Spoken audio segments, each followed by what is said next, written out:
గత 4 రోజుల నుంచి వైసీపీ నాయకులు చేస్తున్న హడావుడి. పెట్రోల్ లేదు, డీజిల్ లేదు. డీజిల్ ఆంధ్రప్రదేశ్ ప్రజలకు అందించలేని చంద్రబాబు నాయుడు గారు రాష్ట్రానికి గూగుల్ తెస్తాడా అంటూ ఒక విధమైన ప్రచారం చేస్తున్నారు. అసలు ఇందులో ప్రధాన కారణం ఏంటంటారు? డీజిల్ కొరతకు కానీ లేదంటే కనుక వీటన్నిటికీ. అందరికీ నమస్కారం.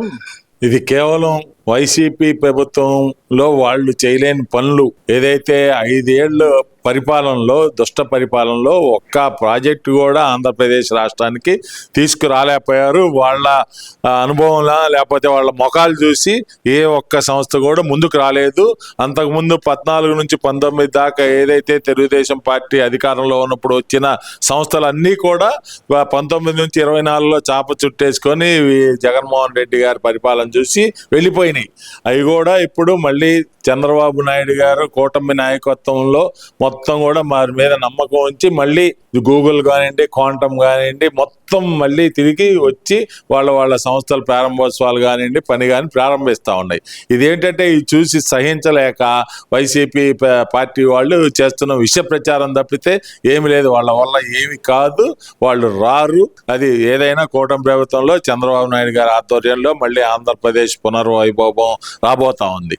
అంటే మీరేమో ఆ మాట అంటున్నారండి, పునర్వైభవం పొందబోతుందని మీరు అంటున్నారు. ఆఫ్టర్ ఆల్ డీజిలే అందించలేకపోయాడు, గూగుల్ తెచ్చాడని చెప్పి ఎలా నమ్ముతారు? గూగుల్ తెచ్చిందే జగన్మోహన్ రెడ్డి అనే మాట వాళ్ళు అంటున్నమాట. మరి ఇది మీరు చూస్తా ఉన్నారు. అంతర్జాతీయంగా ఇరాన్, అమెరికా, ఇజ్రాయెల్ యుద్ధం కారణంగా డీజిల్ రవాణా ఆగిపోయింది. అవి మళ్ళీ మొదలైనవి, వాళ్ళ శాంతి చర్చలు కానీ మొదలైనవి వస్తూ ఉన్నాయి. కాకపోతే 2-3 రోజులు ఆ రవాణాలో ఇబ్బంది వలన ఆలస్యం అయింది తప్పితే ఇప్పుడు కూడా మీరు చూస్తూ ఉంటారు. మొన్న 2 రోజుల కింద జరిగిన పరిణామం ఏంటంటే శనివారం నాడు అయిపోయినాయి, శనివారం నాడు స్టాక్ రాలేదు. అందుకని ఆదివారం డీజిల్ కొరత వచ్చింది. దానికి తగ్గట్టు కూడా ప్రభుత్వం చంద్రబాబు నాయుడు గారు ప్రతి నిమిషము కలెక్టర్లతో కానీ వాళ్ళ అధికారులతో కానీ మానిటర్ చేస్తా, మీరు ప్రతి పెట్రోల్ బంకులో మీరు చూడండి, డ్రై బోర్డ్ అనేది ఏ బంకులో కనపడలేదు.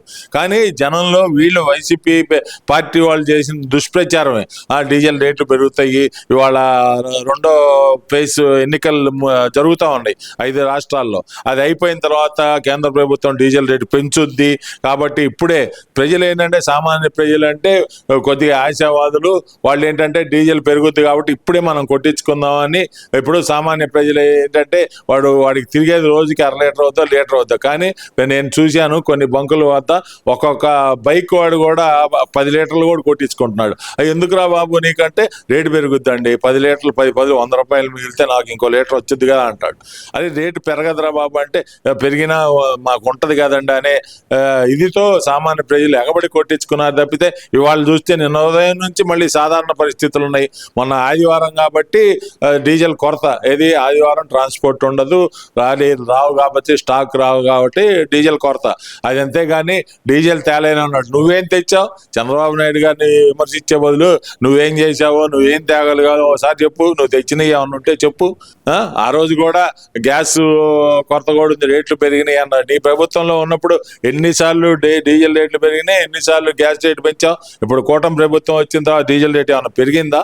1 రూపాయి పెరగలేదు. గ్యాస్ రేట్లు ఏమన్నా పెరిగినాయా చెప్పు. నువ్వు చేతగాక ఇంట్లో కూర్చొని ఇట్లాంటి స్టేట్మెంట్లు ఇవ్వకండి జగన్మోహన్ రెడ్డి గారు అని చెప్పి తెలియజేస్తా ఉన్నాను. ఇవన్నీ ఒక ఎత్తు అయితే కనుక రాష్ట్రంలో అభివృద్ధి లేదు, సంక్షేమం లేదు, మొత్తం సంక్షోభంలోకి వెళ్ళిపోయిన రాష్ట్రం అనే మాట అయితే అంటున్నారు కదా, అది ఎంతవరకు నిజం అంటారు? ఇది అంతా కట్టుబద్ద అబద్ధాలండి.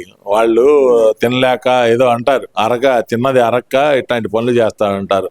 సంక్షేమం పనులు అంటే తెలుగుదేశం పార్టీ గవర్నమెంట్ రావడంతోనే పెన్షన్ పెంచే 2,000 నుంచి 4,000 పెంచేసింది. వికలాంగుల పెన్షన్ 6,000 రూపాయలు చేసేసింది. మళ్ళీ డయాలసిస్ వాళ్ళకి 15,000 రూపాయలు చేసింది. అది ప్రజల కోసం, సంక్షేమం కోసం. అట్లాగే మళ్ళీ పెన్షన్లు ఇస్తుంది, ఫ్రీ బస్ ఇస్తా ఉంది లేడీస్కి, సిలిండర్లు ఏది శ్రీశక్తి అని సిలిండర్లు 3 సిలిండర్లు ఫ్రీగా ఇస్తా ఉన్నారు. ఇవన్నీ సంక్షేమం కాదా? నీ కళ్ళకు కనపట్లేదా? ఇవన్నీ కళ్ళు మూసుకొని నిద్రపోతున్నావా నువ్వు? ఇంట్లో కూర్చొని, ఇంట్లో నుంచి బయటికి రావట్లేదు నువ్వు. ఎట్టాగు ఇంట్లో కూడా నిద్రపోతా ఉండుంటావు నాకు తెలిసి జగన్మోహన్ రెడ్డి గారు. ఈ నిజం ఒప్పుకోవాలి. నువ్వు ఏ రోజుకైనా ప్రజల్లో ఏం జరుగుతుంది, ఏం వస్తుందని నిజం ఒప్పుకోవాలా. సంక్షేమం అనేది ఎవరిని అడిగినా, చిన్న పిల్లవాడిని అడిగినా కూడా కూటమి ప్రభుత్వం వచ్చిన తర్వాత ఎన్ని సంక్షేమ పథకాలు ఇచ్చారు, ఇంకా ఏమి ఇవ్వబోతా ఉన్నారు. నిన్న రిలీజ్ చేశారు రేపు రాబోయే రోజుల్లో పెన్షన్లు కూడా కొత్త పెన్షన్లు ఈ 2 నెలల్లో మే లోపల కొత్త పెన్షన్లు ఇస్తామని చెప్పి ముందుగా వితంతు పెన్షన్లు ఇస్తామని చెప్పి దరఖాస్తులు ఆహ్వానించారు. ఇంకా ఏమన్నా ప్రజలకు అవసరమైన సంక్షేమ పథకాలు ఏ ఉన్నా కూడా ప్రవేశపెట్టడానికి కూటమి ప్రభుత్వం సిద్ధంగా ఉంది. అట్లాగే ఇంకా అభివృద్ధి పనులు అంటారా, చూడండి ఎక్కడ జరగట్లేదు. ఇప్పుడు రాజధాని నగరంలో ఎన్ని అభివృద్ధి పనులు జరుగుతూ ఉన్నాయి. నిత్యం కూడా వందలాది మంది కార్మికులు పనులు చేస్తూ ఉన్నారు. అట్లాగే రాష్ట్రానికి ఎన్ని సెంటర్లు వచ్చినాయి, ఎన్ని సంస్థలు వచ్చినాయి.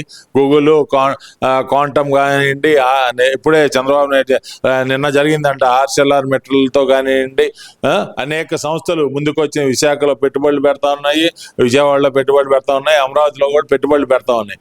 ఎక్కడ నువ్వు ఒక్కటి చెప్పు అభివృద్ధి పని ఇక్కడ జరగలేదని చెప్పు. ఆంధ్ర రాష్ట్రం మొత్తం మీద కూడా అభివృద్ధి పనులు జరుగుతూ ఉన్నాయి. అట్లాగే కర్నూలు వైపు హబ్బు పెడతా ఉన్నారు, ఎడ్యుకేషనల్ హబ్బు లేకపోతే ఇండస్ట్రీస్ హబ్బు అని చెప్పి పెడతా ఉన్నారు. సిసిటీలో కూడా మళ్ళీ కొత్త ప్రాజెక్టులు వస్తూ ఉన్నాయి. ఎక్కడ రావట్లేదు. ఊరినే వీళ్ళు ఏమి చేయలేక అబద్ధాలు ప్రచారం చేస్తూ ఉన్నారండి. గోబెల్స్ ప్రచారం అంటే ఇదేనో జరుగుతున్నాయి కూడా. ప్రజలు నువ్వు ఎన్ని చెప్పినా కూడా నిన్ను నమ్మే పరిస్థితిలో లేదు జగన్మోహన్ రెడ్డి. నువ్వు ఇంకా సర్దుకొని ఇప్పుడు ఎట్టయితే యూరోప్ పర్యటనకి వెళ్ళావో అక్కడే వీసా ఉంది కాబట్టి అక్కడే కంటిన్యూ అయిపోయి బతిలాడి ఆ యూరోప్ కంట్రీలో స్థిరపడు. మళ్ళీ ఆంధ్రప్రదేశ్కి భారతదేశానికి రాబాకు. ఎట్లాగో మీ పిల్లలు అక్కడే ఉన్నారు కాబట్టి వాళ్ళని ఏదో చూసుకొని నువ్వు మీ అమ్మకి మీ చెల్లెలకి చేసినట్టు చేయరు అనుకుంటున్నా వాళ్ళని. ఎందుకంటే నీ తండ్రి మీద వాళ్ళకి ఏదో కొద్ది ప్రేమాభిమానాలు ఉన్నాయి. వాళ్ళు నిన్ను జాగ్రత్తగా చూసుకుంటారు. నువ్వు అక్కడ ఉంటే జాగ్రత్తగా చూసుకుంటారు. నువ్వు ఎక్కడికి వస్తే వాళ్ళు పట్టించుకోరు. కనీసం అక్కడైనా యూరోప్లో సెటిల్ కావాల్సిందిగా నేను నిన్ను కోరుతా ఉన్నాను. ఈ వీడియో నచ్చితే లైక్ చేయండి. అలాగే మా ఛానల్ ని ఫస్ట్ టైం కనుక చూస్తున్నట్టయితే ఇప్పుడే సబ్స్క్రైబ్ చేసుకుని పక్కనే ఉన్న గంట సింబల్ ని యాక్టివేట్ చేసుకోండి. అప్పుడే మేము పెట్టే ప్రతి వీడియో మీకు నోటిఫికేషన్ గా వస్తుంది. అలాగే ఈ వీడియో పూర్తిగా చూసినందుకు ధన్యవాదాలు.